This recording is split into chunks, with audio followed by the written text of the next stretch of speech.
Good morning. Today we're looking at Genesis chapter 32, verses 1 through 21.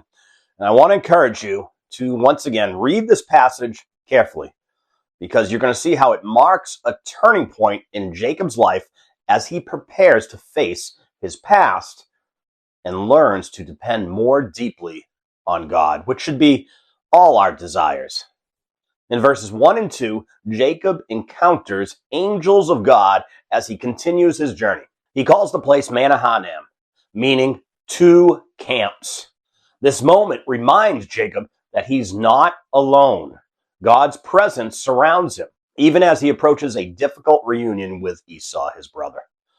Before fear arises, God gives reassurance. In verse 3 through 6, Jacob sends messengers ahead to Esau, calling him my Lord, and describing himself as thy servant. The report returns that Esau is coming with 400 men. This news brings great fear for obvious reasons. Jacob assumes the worst, remembering the anger Esau held years earlier. Fear resurfaces when the past confronts us, unfortunately. In verses 7 through 8, Jacob divides his people and possessions into two camps, thinking that if one is attacked, the other may escape. This shows a mixture of faith as well as strategy. Jacob prepares wisely, but his heart is still troubled. Often in seasons of tensions and stress, we both pray and plan. In verses 9 through 12, Jacob prays one of the most honest and powerful prayers recorded in Genesis. He begins by recalling God's promises, acknowledging that God commanded him to return. He confesses his unworthiness, saying, I'm not worthy of the least of all the mercies. He asks for deliverance from Esau's hand, and he anchors his request in God's covenant promise. The prayer reveals growth. Jacob is no longer relying only on cleverness. He's appealing directly to God's faithfulness.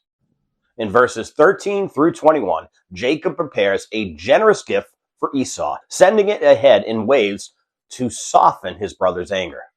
While prayer is central, Jacob also takes practical steps towards reconciliation. He seeks peace rather than confrontation.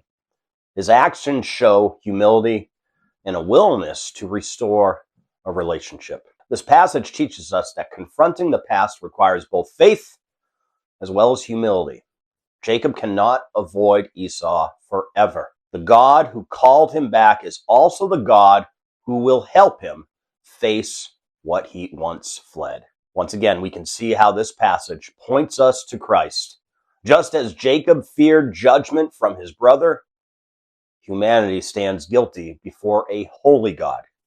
Yet through Christ, in Christ, reconciliation is made possible. Where fear once ruled, grace now invites peace. Today, consider whether there is a situation from your past that needs to be faced with humility and trust in God. Bring it before the Lord in honest prayer. Confess your dependence on Him and take wise steps toward reconciliation, trusting that the God who keeps His promises is with you as you move forward. God bless.